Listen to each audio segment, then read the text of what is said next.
Hi folks, welcome to Follow the Leader, a podcast focused on telling character-driven stories through the use of GM-less tabletop games where we can all take the lead. You can find us on Twitter at FTLcast and at FTLcast.com. We also have a Patreon at patreon.com/FTLcast. Today we're playing I'm Sorry, Did You Say Street Magic by Caro Assertion. For those of you who are new to this game, here are the basics. I'm sorry, did you say street magic? I can't help it. I want to do it every time. I love how proud of yourself you were. I'm Sorry, Did You Say Street Magic is a city-building story game. We take turns exploring our city. By the end of the game, we will have created a place that none of us could have imagined alone. Our agenda as players is to create a vibrant and multifaceted city, to fill that city with life and personality, and to expand on each other's ideas together. I'm Mac. You can find me on Twitter at Citadel of Swords. You can find my games at citadelofswords.itch.io. I have a personal Patreon, which is mostly just a tip jar. But if you want to drop me a couple bucks a month to read about shit that I'm working on, you can find that at patreon.com/Citadel of Swords. And playing with me today we have... Hi, I'm Caro. You can find me at Sea Excursion, spelled S-E-A Excursion, on Twitter, Patreon, and itch.io. My pronouns are they, them. We're also joined by... My name is Mab. You can find me on Twitter and Tumblr at Little Lady Mab, and my pronouns are she, her. And hi, I'm Sam. You can find me on Twitter at SAKalo, and you can find my portfolio, which I finally associated with my domain name, at samkalo.art.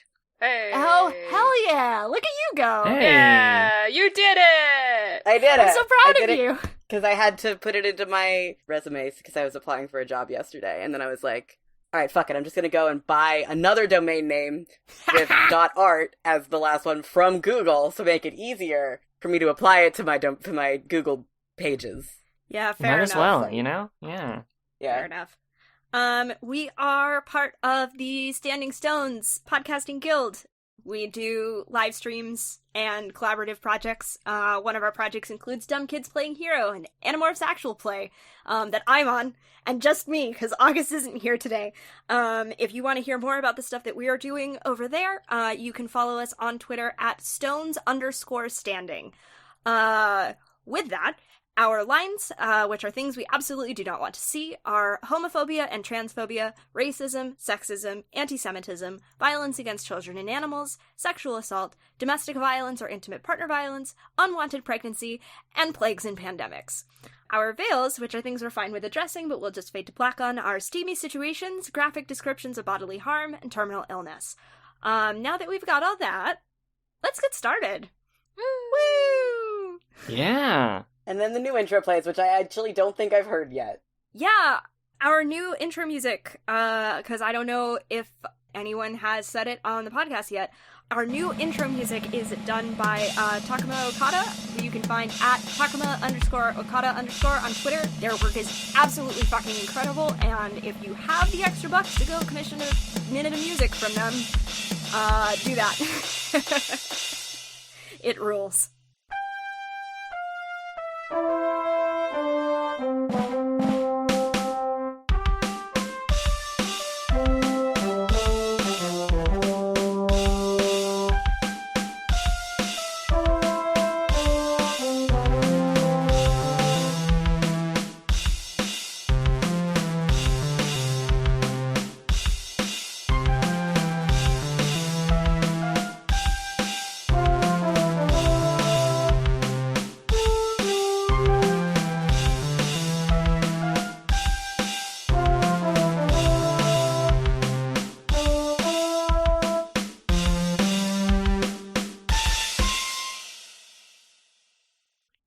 Anyway, I'm sorry, did you say street magic?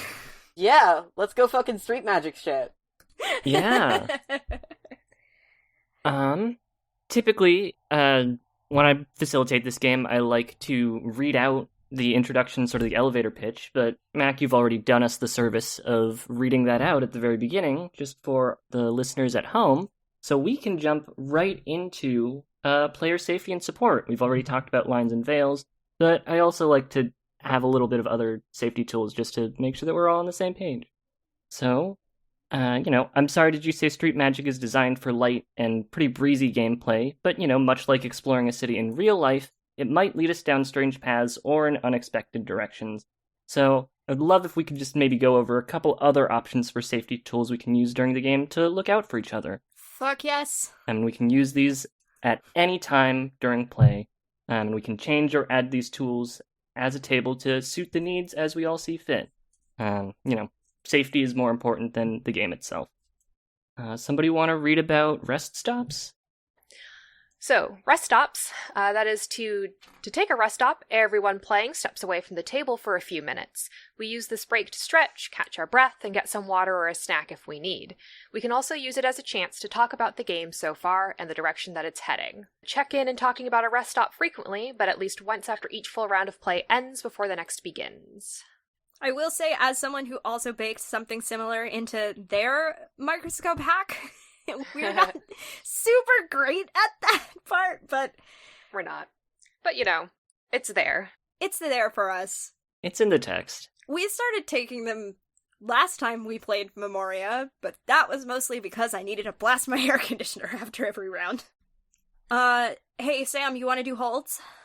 Holds. Rest stops are a great way to check in with your fellow players, but they can't always resolve issues that come up in the moment. Holds are a tool that work to address that concern. Anyone can call for a hold at any time to pause the fiction of the game.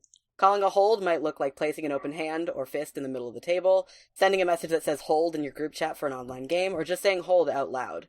You should agree on a signal that works for everyone at your table. Use holds to ask clarifying questions, raise concerns, or check in before, during, or after potentially heavy moments.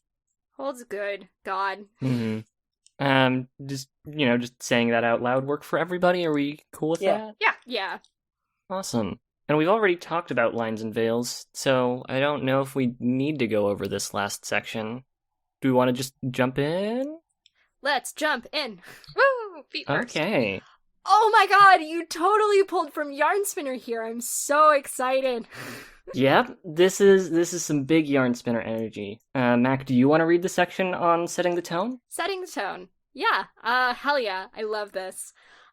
So the first part of creating our city is establishing its tone, the color and texture of the setting we want to explore. As a table, let's decide on 3 adjectives that will set the mood of our city. We should pick at least one from the list below, but we don't have to limit ourselves to these options. Can I pull up the Yarn Spinner colors and textures? Because I think also, I would love to pull from those also. Go for it. Hold on. I am going to... Yarn Spinner is a great game by a good friend, Abe Mendez, who is an excellent game designer. Love Abe. Go support their work, too. AbeMendez.itch.io. How many times am I going to plug members of our design circle in this podcast? Right. Isn't that what we're here for? Isn't that what the podcast is, meant to do? Isn't that, the whole point of the podcast? Yes, but I'm gonna run a tally. Isn't that why we commissioned Takaba? Here is also... Did any of these carry over? Well, I already know that there's at least one on this list that didn't carry over, so... And then this is the list from Yarn Spinner also, if we need more things to pull. Mm-hmm. There's some carryover. What type of game are we feeling today? I definitely want something I think I want something kind of light. I don't think I want something very dark and heavy today. Yeah. I like light. Yeah. I'm feeling that. We like to go light. Remember when we played Microscope and we just did Dinosaur Rock Band in space? It was so good. It was really good. It was awesome. It was an amazing game. Love that. So when we say light, are we feeling... Oh, go ahead. I was gonna say, so for tone, when we're talking about light, so we're thinking, airy or warm. I do like warm. I mean, there's light in a very sort of delicate way, and there's also light in a way that is, Saturday morning cartoons, where it's... Yeah, so tonal. Yeah, one of the words you have on the list is bright, and I think that's sort of a combo of the bright and airy is kind of how I'm vibing, but if anyone wants to go Saturday morning cartoon sort of light, that's cool too. I'm kind of digging the idea of just like warm in a community sense. Mm-hmm. Yeah. Mm-hmm. I'm also very drawn to kinetic. It's a fun word. in a fun way. Mm-hmm. Like a city of like good motion. Are we gonna do some hope punk up in this shit? Let's do oh fuck, what's Songs for the Dusk again? Speculative materialism? Yeah. Let's do Mhm. speculative materialism. Yeah. Listen, all I write is spec fic. Let's do it. Mm-hmm. Mm-hmm. So it sounds like we're leaning toward, is this kinetic, warm, and either bright or airy? Was that correct? Bright. Let's go with Bright? bright, yeah. Let's go with bright. I like that a lot. Yeah. Fucking rules. All right. So I'm just going to write these here. And we've already sort of started to use these words to start a brief conversation about the city, but maybe we can refine that pitch a little bit more. Do we think this is comparatively modern? Is it set in the past? Is this a little bit more like of a speculative future? Do we want something that's kind of science fiction-y? I kind of like the idea of having it be very modern, but in like a sort of speculative, more hopeful than current modern existence. Mm-hmm. Mm-hmm. Like I have a pitch because I feel like we haven't done this in a while on this show. Urban fantasy? Yeah, that's exactly what I was thinking. yeah. Could it be urban fantasy like 20 minutes into the future? Yeah. Where there's still some speculative, like, oh, cool technology might still show up, where there's a bit of science fiction, but it's still grounded in contemporary aesthetics? Yeah. Yeah. Yeah. I love a good 20 minutes in the future thing. Mm-hmm. Let's pretend that everything is great. That's an interesting. I don't think I've ever heard it described as in that sort of sense. Like heard somebody describe it as like, oh, 20 minutes into the future. But yeah, I mean it tracks totally. All right. It seems like we're all pretty much on the same page about this. Do we want to go into any more detail about touchstones or aesthetics that we want to pull from, or do we want to just sort of jump into the foundations? What you thinking, Mab?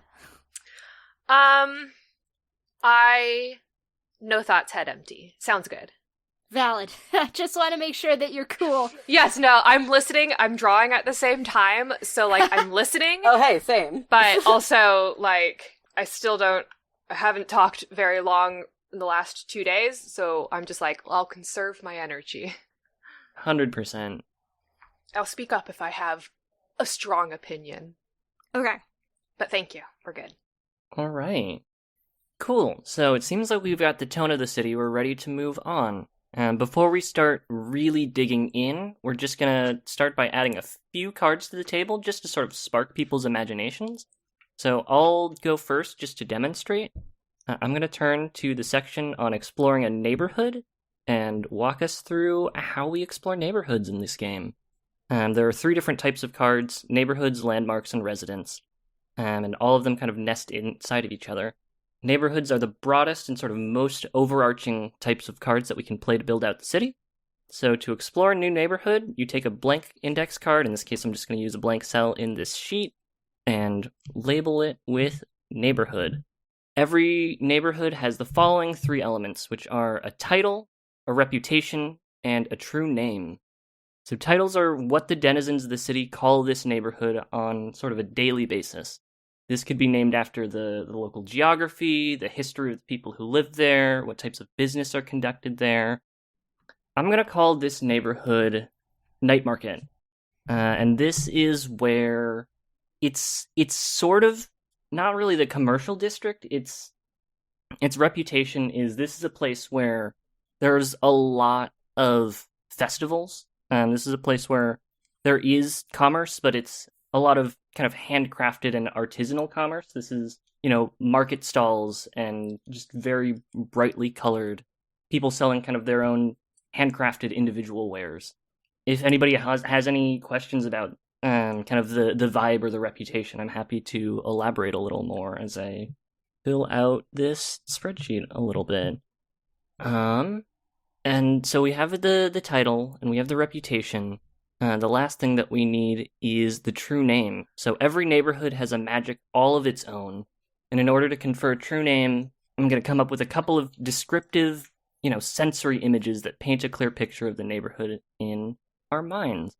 I sort of described this already, but I think I'm going to describe it, just talk about it a little bit more. I think, yeah, it's a lot of really colorful stalls, and this is the place where a lot of local merchants come to sell the things that they've spent a lot of time crafting. Actually, I think it's more bartering than selling. This is a place where there's a lot of exchange, both of items but also of ideas. True names can be sort of tactile details about the space, but they can just as easily be metaphorical or symbolic, intended to elicit an idea or a personality more than a literal representation. A neighborhood's reputation might be what people think about it, but the true name is sort of what makes it unforgettable. So for the names, it doesn't have to be like a single word or like actual name. It can just be like the vibe or the emotion that it elicits. Absolutely. Okay. Absolutely. So, for example, Night Market, I'm putting in for the true name right now, colorful stalls, exchange of goods, and exchange of ideas. And that is a neighborhood. So just sort of going down the list, I'm going to pass it off to Mac. Feel free to either explore another neighborhood in this city, or if you want to visit a landmark within Night Market, we can jump in and sort of start nesting some cards. I'm thinking about which one I want to do, because, like, I might end up having to save this landmark that I'm thinking about, because I don't necessarily think that it fits into Night Market personally. I mean, maybe. Mm-hmm. But I don't know. It's like, oh, wait, shit, I have to think about things? Right. Mm-hmm. Surprise! This is how gameplay works. Actually, I'm gonna tweak its name really quickly. Instead of Night Market, I think it's Twilight Market. Good. Nice. Get some of that good Twilight Town shit. Yeah, I was just gonna say the same thing. Can never escape Kingdom Hearts! Can never escape Kingdom Hearts. Mm. Yeah, I mean, I can put... Actually, I might end up doing it, because I'm thinking about... Sorry, Mab. Putting a clock tower. Never apologize for Kingdom Hearts. In Twilight Market. As just kind of like a central focal point, I think. Yeah. Primarily. And I might put just Clock Tower on as a landmark name, just temporarily. We can always come back and rename it later. Yeah. Which direction should I nest these things in? I mean, the table is not geography, so feel free to nest it in any direction that makes sense to you, and we will figure it out as we go. Yeah. Okay, so, really quick, before I keep going with this, landmarks are the second highest tier of cards that you can play to build your city. They must be played within a pre-existing neighborhood card. Neighborhood can and often will contain multiple landmarks. I should fucking hope so. To visit a new landmark, take a blank index card and write an L in the top left corner. Give it the following 3 key elements: a title, an address, and a true name. Title. Just like a neighborhood, each landmark should have a common name that people call it in their day-to-day lives. Write this at the top of the card. I don't think that people necessarily call it the Clock Tower. I think there is an actual name for it. However, I am asleep. Is it a nickname? Yeah, I think it's got some sort of nickname. It'd be like the same way that like the tower is Big Ben. That's like not actually its official name. See, I was just thinking that, but I want it to be something else. Something less that. Something less British. Something less Big Ben. Is it a title that's about, what the personality of the clock tower is? Like, is it a reliable clock tower, or is it a nuisance? Is it an eyesore? What do people think about it? Yeah, I mean, that's kind of the thing I'm trying to hit on, right? Is like, I want it to be reliable. I want to not just make another city where time is a fucking disaster. So I think it is reliable, and it's a fixture. It's one of those things that, like, people, you can center yourself around this clock tower because this has been here as long as anyone you've ever known has been alive. Which I think will also take us into an address. If it feels appropriate, this can be a literal address. After all, street names are another tool to reveal details about the world, but it could also be something more poetic. Is it in the heart of the neighborhood or off the beaten path? Is it several stories up or perhaps below street level? Write this landmark's address under the title near the middle of the card. So I wonder if it's like an actual literal tower, or if it's like one of those things where it's like Twilight Market kind of like slopes up in some directions, and when you reach like the top of the peak, there is a clock there. Oh, I love that. And I think I can justify it being a clock tower because it's not actually what we would consider to be a clock tower. It's just a clock on top of a hill. Mm-hmm. But it's like, it is one of those things where it's like, okay, so you gotta go like a couple 100 meters down eastwards of the clock tower, and you'll hit the stand that you're looking for, sort of thing. That's kind of like an orient point for people, especially people who don't have a super great sense of direction. And with that, and I will write this down eventually. With that, true name. Similar to a neighborhood, each landmark has its own true name. However, this should be even more specific than the true name for your neighborhood. How does this landmark exist within the neighborhood it is being placed inside? Does this landmark match the neighborhood style or push against it? What makes it unique? What makes it irreplaceable? What can you touch, smell, or taste? Imagine the landmark as you consider these questions and let its true name reflect your answers. When you are finished, place the landmark so that one corner rests on top of its corresponding neighborhood card. Be sure not to cover up any of the important information on any cards and make sure that everyone can read the text. Alright, landmark. What do you call the point at the top of the hill? The apex. Yeah, that's what I thought. I just wanted to be sure. Mm-hmm. The crown. The crest? The top. The tippy top. I'm gonna call it True North as a true name. Nice. Love that. Like it. And probably some other stuff that I will think about as... Booyah.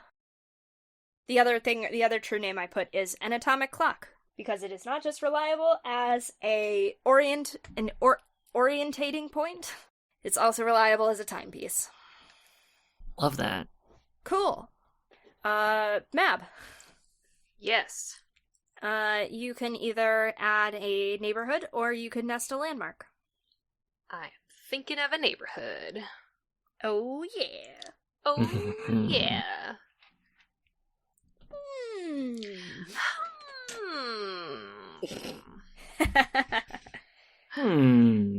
Why are y'all like this? It's why we work so well on a podcast together. Well, because I just saw a little post about this. So the neighborhood, I'm just going to have it coming off of the other neighborhood. Is that correct? Should I give it a cell in between? Giving it some space is nice. I mean, yeah, the table is not geography, so whatever we put down here, just because a neighborhood is next to another neighborhood card doesn't mean that in the literal map of the city, those two would be next to each other in that way. This is not a map-making game. All right. Let's see. So basically, kind of the general vibe that I want from this one is it's kind of like, it's not a park and it's not quite a forest, but kind of like a sort of like a little agricultural neighborhood type of thing where you can walk through it, and it's like community gardens and things like that are happening over there. So I think I gotta think of a name. Why are names the hardest part? I mean, they might just call it the garden. Names are absolutely the hardest part of every tabletop role-playing game. Yeah. Mm-hmm. Oh, thank you for formatting to just drop in. I don't know who did that, but thank you for it. There. So, the neighborhood is called The Garden. It is a community garden of sorts for flowers and vegetables. It is shaded, organized rows, and soft hum of bees is, like, always the sound that you get when you pass by it. Soft Hum of Bees is a great true name. It is. Yeah. I've got a question about the garden. Yes. You know, this is the garden, but is it like it's not the only place in the city where people are gardening. This is just kind of the central place, is that correct? Or... Yeah, I would imagine like people can have their own personal gardens set up. They can have like a more industrial sized one for like larger production, maybe not industrial, like a larger production type of thing. But like within my neighborhood it's like overrun now with mostly weeds and some poppies, but it has like a little sign right in front that's called like the postage stamp, like Vantage Point or something like that. And it used to be like this little community garden that was supposed to be all set up. And so it is just kind of like a block or so. And then it has like the main street that goes down the center. And on either side, there's just like small little vegetable gardens or small little flower gardens. And so it's not anything that would be like a highly productive form of produce or anything like that, but it is a place where they can all like come together and like, oh, if you're walking by, you can just grab a handful of berries off of one thing, or you're like, I just need one squash, and then go and just grab one squash type of thing. Love that shit. Yeah, sometimes you just need a squash. Sometimes you're like, fuck. I needed a bell pepper the other day, and I was like, I just need a bell pepper. Mm-hmm. Sometimes you're just like, fuck, I thought I had enough squash, and I don't, and I just need one more. Mm-hmm. Love a sustainable community garden. Yes. Love that. We love to see it. Wouldn't it be nice if this were real life? Huh? Sam. All right. So, Neighborhood or landmark? neighborhood or landmark? I kind of want to go with like a landmark. Does it have to be within one of the two neighborhoods we've suggested, or could it just be like somewhere else in the city? Typically, you would want to nest it within a neighborhood that's already in play. Okay. Because then the one that I had an idea for goes pretty well with the garden. I want to say it's just like a gigantic mushroom that is like the size of a tree. Mm-hmm. Oh, you love to see it. I love mushrooms. So, what am I gonna fucking call this thing? My brain just went, mushroom? This isn't fucking Minecraft. Let's just get Minecraft in here. Fuck it. Okay. Landmark. True name, huh? So my landmark is the fungal tree, a large mushroom the size of a tree that stands in the center of the garden. And the true name I put down was the fruiting body of a greater underground being, decomposition as an extant living thing. Oh my god. What the fuck? Ah. Where did that come from? Not gonna lie, a Tumblr post about how fucked up mushrooms are. Oh yeah, that post.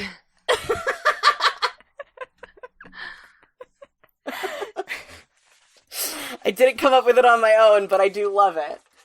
It's good, is the thing. I'm just like, You what cannot kill me in any way that matters. I love that. Mm-hmm. People being freaked out by how fucked up mushrooms are is my favorite thing in the world. They're so weird. They're really weird. They're very good, but they're very weird. Karo, you want to talk us through compasses? Yeah.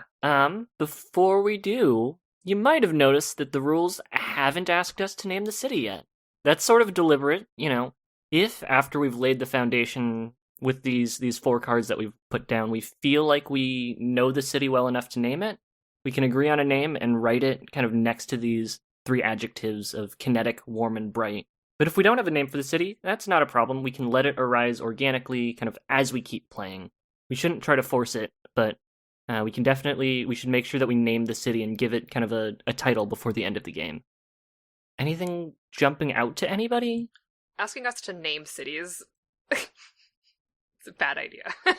That's true. We have established that naming is the hardest part of the game. Yeah. Yeah, and we're still calling City of Gulls City of Gulls, even though we pulled that name directly from the Sundered Land. Mm-hmm. It's a good name. It's fine. It's our own thing now. It's a good name. But we did kind of steal it. Sorry, Bakers. Mhm. Sorry, Bakers. Our city now. Our City of Goals now.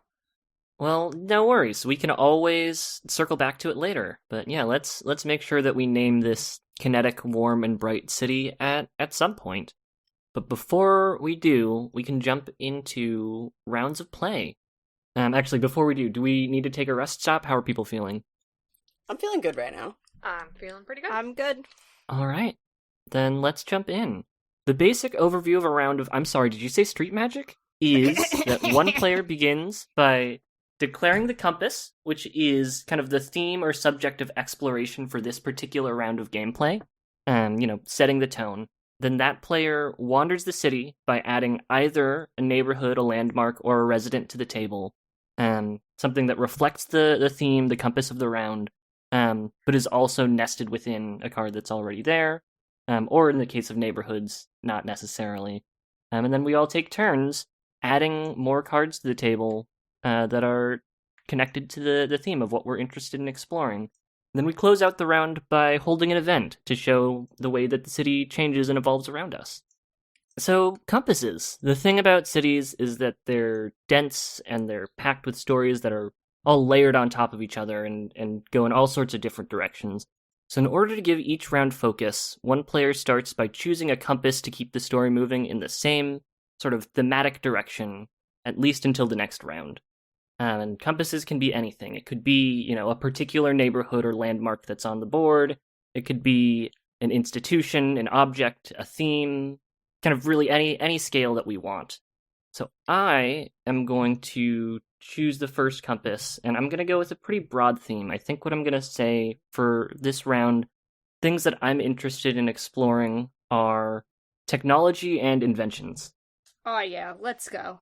We've established that this is a little bit speculative, a little bit futuristic. I'm really interested in, what are the ways that we can push that and explore.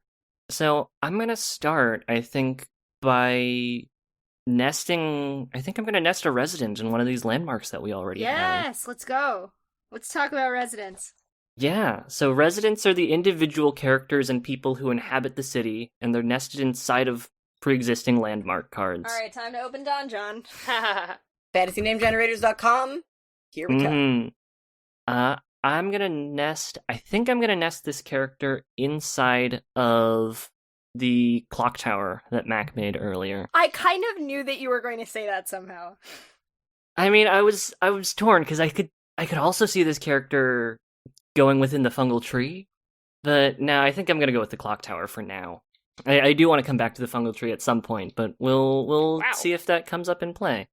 Like neighborhoods and residents, or like neighborhoods and landmarks, each resident needs a title, which is kind of their common name. And they also need, pronouns. How are we going to refer to them?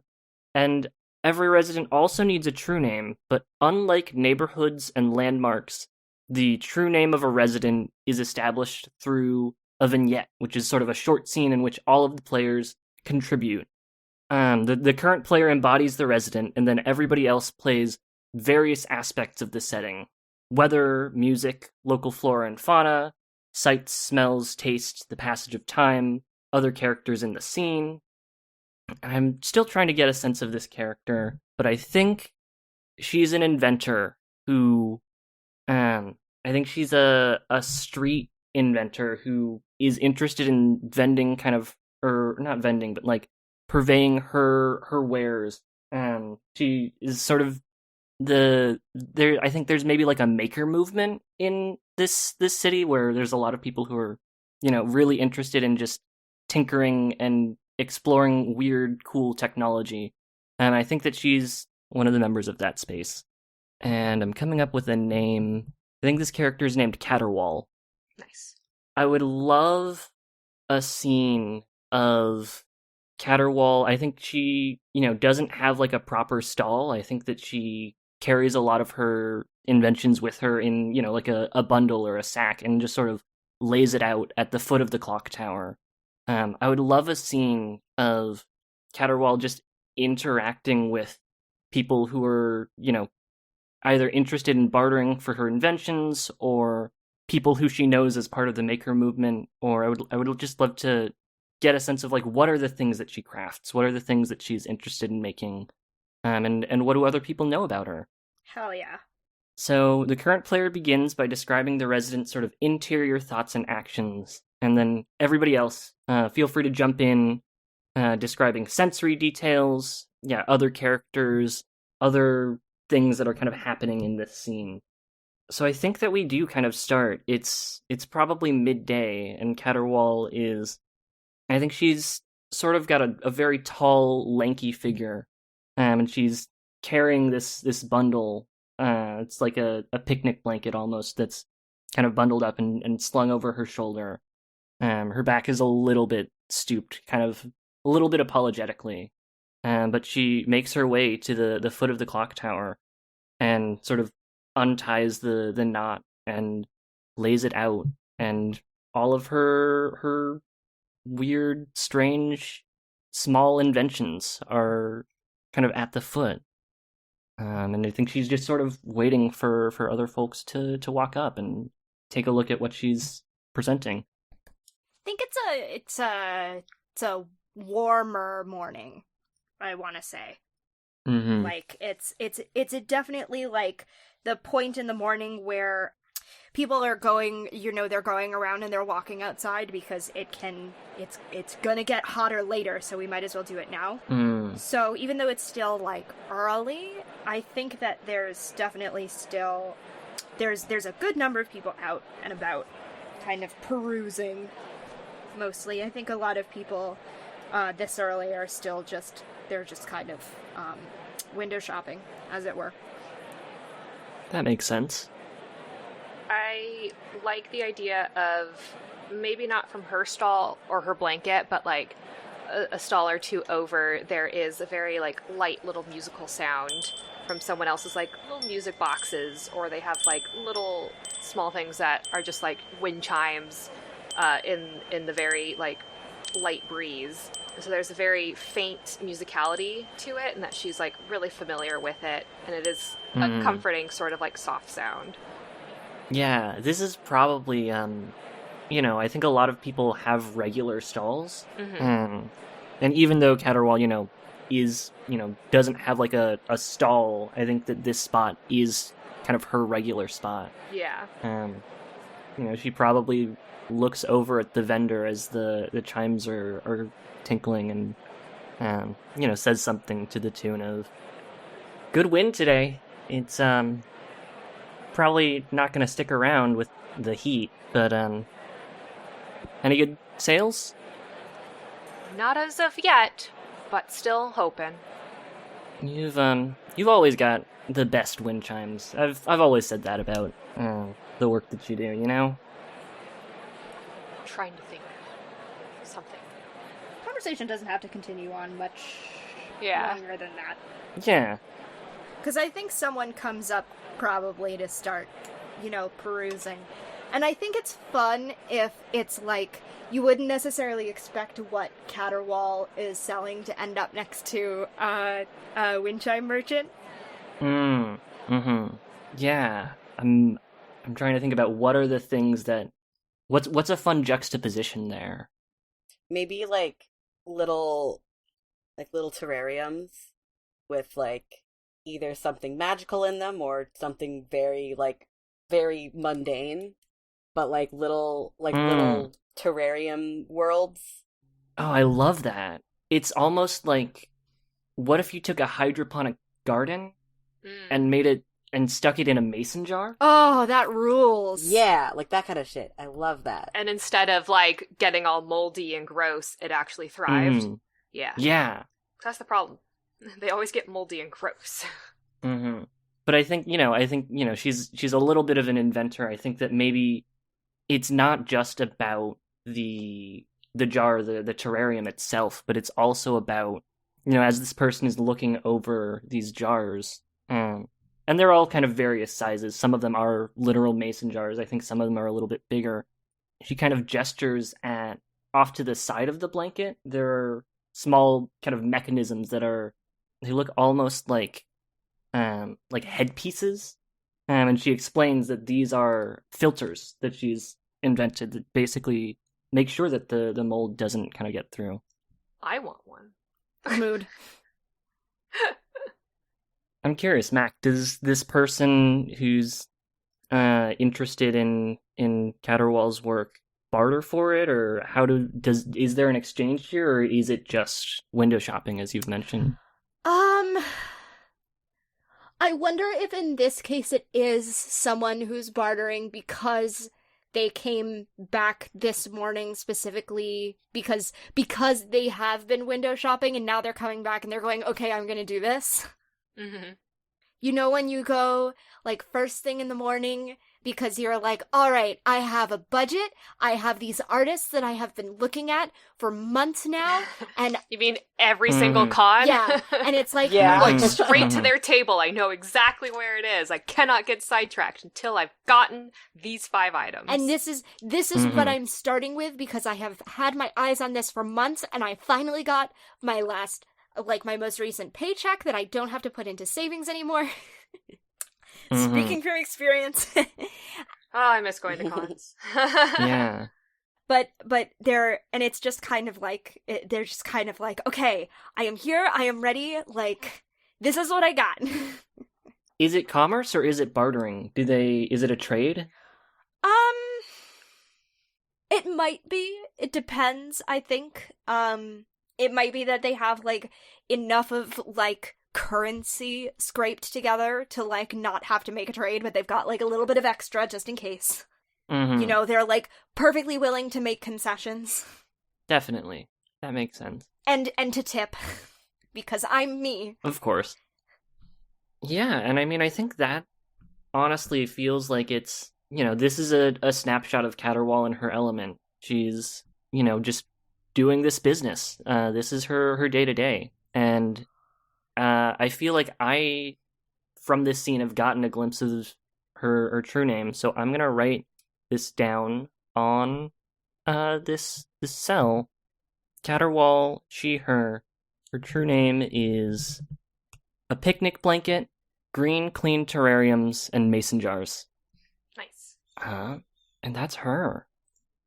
So I love her instantly. Yes. Mac, you have the floor. The compass is technology and inventions. Oh, motherfucker. Okay. I'm going to make a neighborhood. Because I'm me, and who would I be if I didn't make a science and tech square? Which I am going to lift this idea directly from the web serial that I'm not publishing yet, where it's kind of like they're all kind of like in like this. They're all of the buildings. Like, it's kind of like if you were going to a science university, and they like keep all of the buildings like in the same plaza, but they're all like the biomedical building is over here, and the physics and astronomy building is over here, and the Magitech building is over here because I am who I am, and we're gonna do Magitech. Thank you. And I wonder if I can just call it Magitech Plaza. You can do whatever you want. Yeah. Do with what vibes in your heart. I'm gonna call it funded scientific innovation occurs. That's its the reputation as a web of buildings where the majority of funded scientific innovation occurs. Because obviously people are still doing science in places where they shouldn't necessarily be doing science. Or maybe they should be doing science. Like, there are people who have degrees who are not doing science in the plaza. But, and I am going to just say, people call it just the plaza. What's the word for, like, something that is, like, shiny and modern and gleaming new in the middle of, like, stuff that's just older? Gentrification. You mean you're not wrong, but I mean, yeah. It's a different vibe, I know, but I don't know if there is a specific word for it. I'm just gonna call it modernity. I don't know if that's a word. Yeah. It's Yeah. a word. I don't know if it's the right word for this part. It does but kind of sound like maternity, but Maternity. whatever. I'm calling it modernity incarnate mostly because I think that it is the newest part of our city, just by nature of how things kind of move and evolve and grow in the city. Like, I think that we've got a pretty good historical preservation society because I can have dreams, and I think it's because of that the city, whoever they were in the city, was like, we will build new buildings for science, because trying to, one, renovate older historical buildings in order to keep up with scientific progress is expensive, and two, if someone blows shit up and wrecks a historical building, that sucks. So it's like, okay, here's a brand new building that's properly reinforced, and if you blow it up, we'll just build another one and it's fine. Because I wanted to be something a little bit more positive than, like, sticks out like a sore thumb.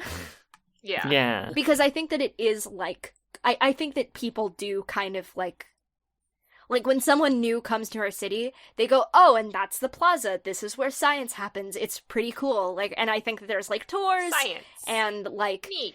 like, kids from school can come to, like, see real science done by real scientists. And yes, again, I'm doing a lot of big dreaming.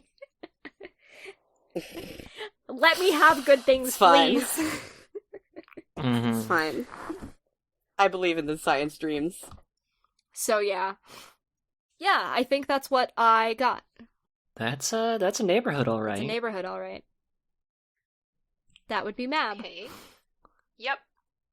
Then I'm going to go ahead and I'm going to put a landmark in that neighborhood. Because on my college campus, there had been basically a science plaza type of thing. And I don't remember why I had a class out there. One of my classes was in the science zone for some unknown reason. Did they do one of those things where it's like they just needed to put the class in a room, so they just found an empty room? Because that happened at Vassar all the time. Probably. Yeah, so I was in the chemistry building. I was like, it was one of my religious studies classes, and I really don't know why. But there was a little, and I think it was, I don't remember why it was there. I think it was like a little Kennedy Memorial thing or something like that, but it was like an eternal flame that was just always going. And so I just like the idea of having like a small little eternal flame in the middle of this little Magic Tech Plaza type of thing. Because that's what it makes me think of. Obviously, it's a magical eternal flame. Probably. Well, what is the real difference between magic and science? Right. One, I can do. The other one, I can't do. Yeah. That's the real difference. That's it. That's the difference. Damn. We nailed it. Solved Damn. it in one. Mab the Fae Queens figured it out. No, I'm just All right. I don't know what I want it to look like, though. It's a piece of modern art. I'm just... All right, so the landmark is called Eternal Flame, just because it's unoriginal. It's a small waist-high bronze statue in the middle of the Magic Tech Plaza. I guess that has a flame on it. Flame on. Flameo Hot Man? Yep.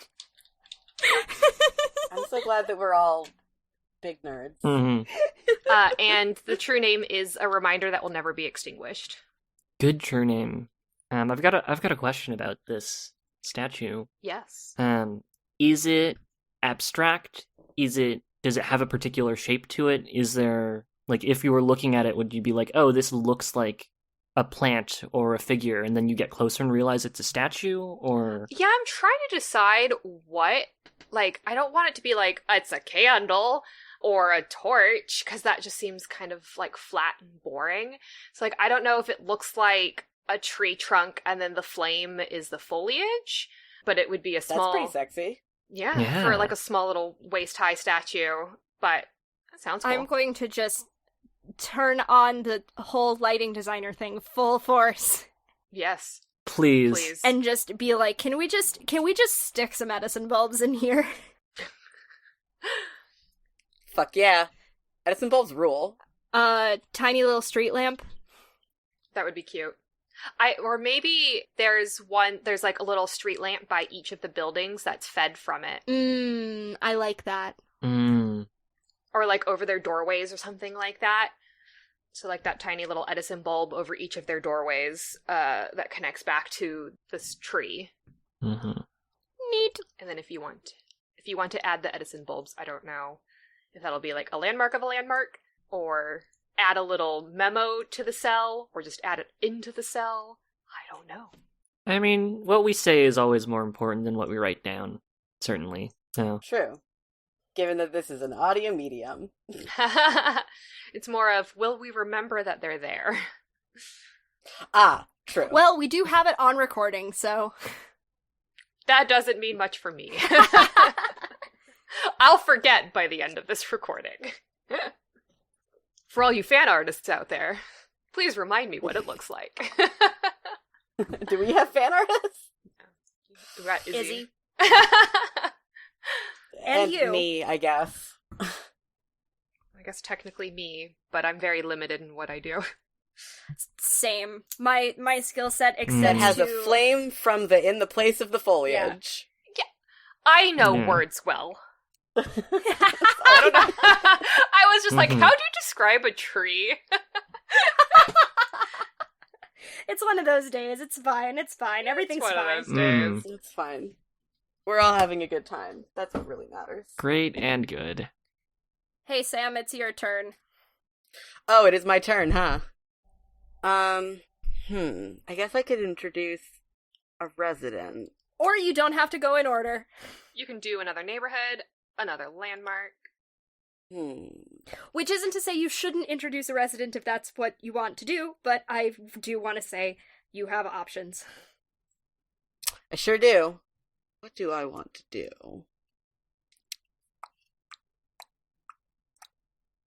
Are each of the little leaves tiny little light bulbs I really like that. That are on actually. fire? that are on fire? That's pretty good.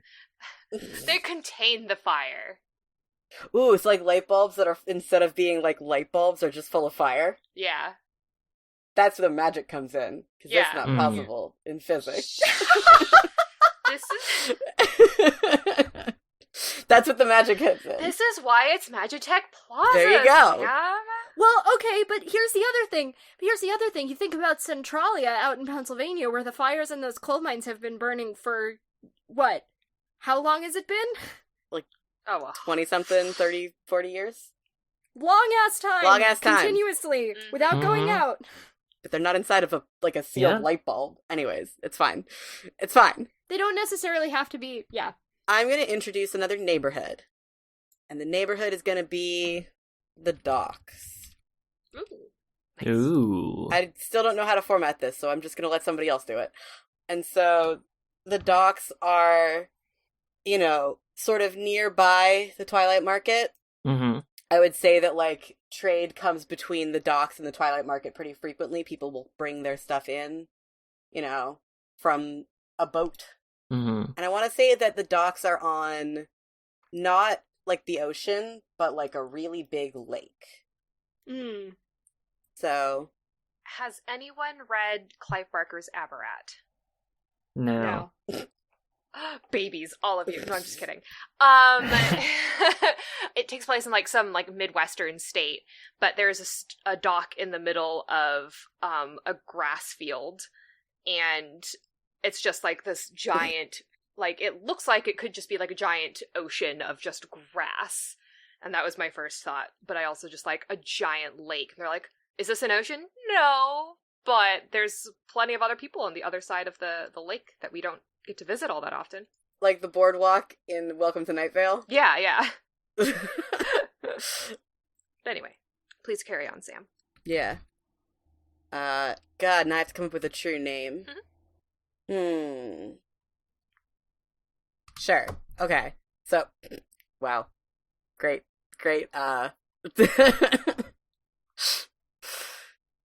I'm really good at That's the thing formatting. about these map drawing games, is that they just are really, really great audio. Yeah. So the neighborhood that I've invented is just the docks. It's a collection of jetties and boardwalks on the shore of a large freshwater lake. Trade comes in through here. And its true name is the scent of decay and sweat and colorful language floating over the water. Nice. Oh, I love it. Thank you. I'm doing my best. I'm glad to watch other people struggle with the formatting that I just couldn't figure out. I've just been writing it in a notepad to get the spaces and then formatting it. Yeah. I've literally just been copy-pasting over from the left side. Yeah. Well, when I try to do, like, the paint format, it's just, like, I refuse. So, going forward, I think that's what I did for my landmark, is I just copied that cell over. Mm-hmm. So that's just how I've been fixing Sam's, is in Notepad to get the spaces. Extremely valid. Definitely. Normally, at this point, I mean, we've gone around. Everybody's contributed to the compass. Normally, we would jump straight into the event. Would we mind if we take a rest stop before we do, just to stretch? I would love to just step away and get a little bit of water and Yeah. stuff before we... Yeah, absolutely.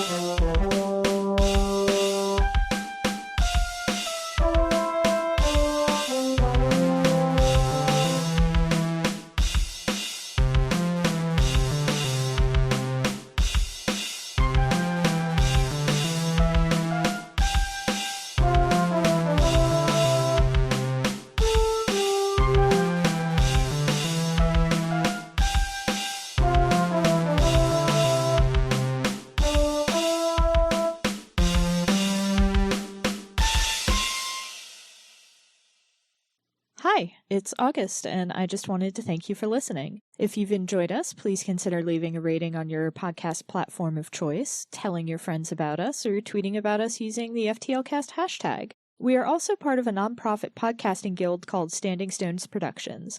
We do a variety of shows, including The Room Where It Happened and Dumb Kids Playing Hero, 2 actual play shows, and a Steven Universe discussion podcast called Gay Space Rocks. We also do live streams at twitch.tv/StandingStonesProd. You can keep up with everything that we do on Twitter at Stones_Standing. Unfortunately, Standing Stones was already taken. Your support means a lot. Thanks again!